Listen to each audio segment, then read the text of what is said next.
to reason from first principles rather than by analogy. So the normal way that we conduct our lives is we reason by analogy.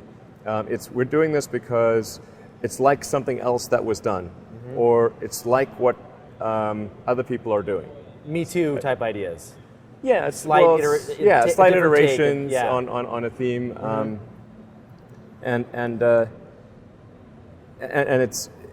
it's kind of mentally easier to reason by analogy rather than from first principles. But by first principles is kind of a physics way of looking at the world, and what that really means is you kind of boil things down to the most fundamental truths, and say, okay, what are we sure is true, or as sure as possible is true, and then reason up from there.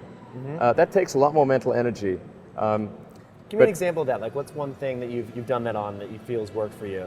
Sure. So somebody could say, in fact people do, that battery packs are really expensive and that's just the way they'll always be, because that's the way they've been in the past. You're like, well, no, that's pretty dumb, because if you applied that reasoning to anything new, then you wouldn't be able to ever get to that new thing. Right. It's like you can't say, horses, nobody wants a car because horses are great and we're used to them and they can eat grass and there's lots of grass all over the place, and there's no gasoline that people can buy, so people are never going to get cars. Right. People did say that.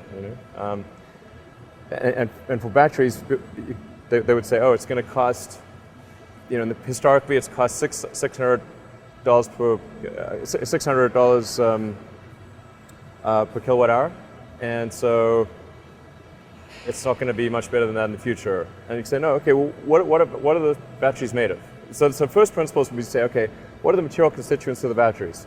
What is the spot market value of the material constituents? So you can say, okay, it's got cobalt, nickel, aluminum, carbon, and some polymers for separation, and a steel can. So break that down on a material basis and say, okay, what if we bought that in the London Metal Exchange, what would each of those things cost? Like, it's like $80 per kilowatt hour. So clearly, you just need to think of clever ways to take those materials and combine them into the shape of a battery cell, and you can have batteries that are much, much cheaper than anyone realizes.